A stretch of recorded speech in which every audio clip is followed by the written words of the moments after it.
আলহাজ আমানুল্লাহ আমানের সুযোগ্য উত্তরসূরি ব্যারিস্টার ইরফান ইবনে আমান অমি লন্ডনে শিক্ষার্থী থাকাকালীন সময়ে বাংলাদেশ জাতীয়তাবাদী ছাত্রদল লন্ডন শাখার যুগ্ম সম্পাদক হিসেবে সফলতার সাথে দায়িত্ব পালন করেন।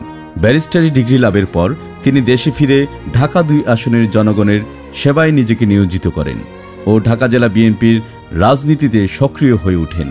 ঢাকা জেলা বিএনপির সহসভাপতি নির্বাচিত হন।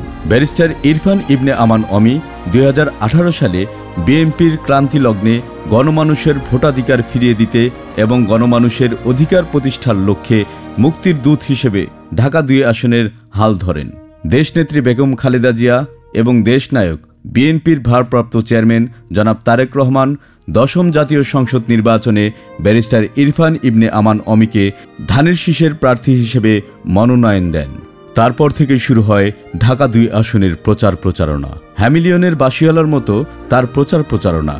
বসিলা ব্রিজ থেকে লক্ষ লক্ষ মানুষের সমাগম ঘটে ও আলোড়ন ছড়িয়ে পড়ে ঢাকা ২ আসনে। এই মিছিলে ছুটে এসেছিল কারখানা থেকে লোহার শ্রমিক, লাঙল জোয়াল ফেলে ঝাঁক বেঁধে কৃষকের দল, হাজারো স্বপ্ন বুকে নিয়ে এসেছিল প্রদীপ্ত যুবকের দল।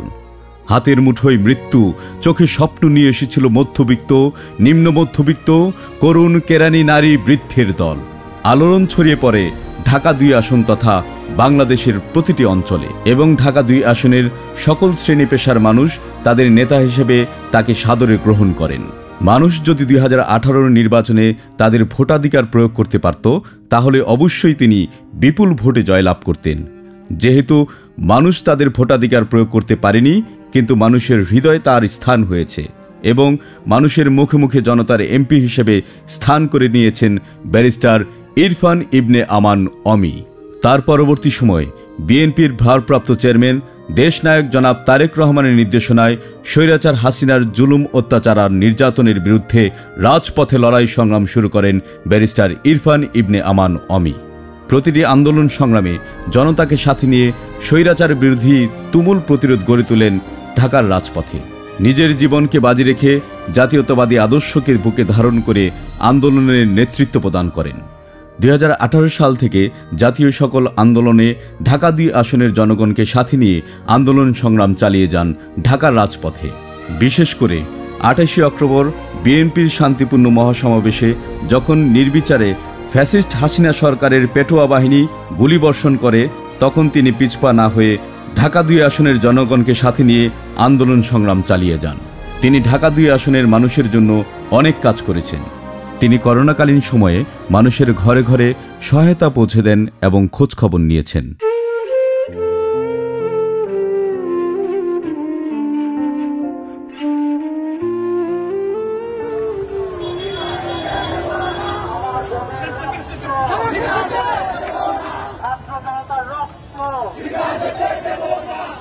জনাব তারেক রহমানের নির্দেশনায় ২৪-এর ছাত্র আন্দোলনের পর ঢাকা ২ আসনের শহীদ পরিবারের পাশে দাঁড়ান এবং আর্থিক সহায়তা প্রদান করেন, নিয়মিত খোঁজ খবর রাখছেন।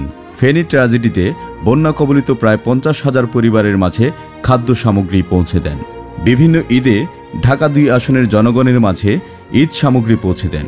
শীতার্তদের মাঝে শীতবস্ত্র বিতরণ করেন। জয়ানগর মাঠ বাউন্ডারি নেট স্থাপন করেন। বর্তমানে ঢাকা ২ আসনের অসমাপ্ত কাজগুলো উপজেলা প্রশাসনের সাথে সমন্বয় করে পুনরায় চালু করার জন্য নিয়মিত কাজ করে যাচ্ছেন ব্যারিস্টার ইরফান ইবনে আমান অমি। জনতার এমপি ব্যারিস্টার ইরফান ইবনে আমান অমি ঢাকা জেলা বিএনপির সাংগঠনিক সম্পাদক হিসাবে সফলতার সাথে দায়িত্ব পালন করে যাচ্ছেন। ঢাকা ২ আসনের জনগণের প্রত্যাশাকে মূল্যায়ন করে আলহাজ আমানুল্লাহ আমানের অসমাপ্ত কাজগুলো বাস্তবায়ন করার লক্ষ্যে ঢাকা ২ আসনকে একটি মডার্ন সিটি হিসেবে গড়ে তুলতে ব্যারিস্টার ইরফান ইবনে আমান অমি বদ্ধপরিকর। আমরা তার সফলতা ও সর্বাঙ্গীন মঙ্গল কামনা করছি।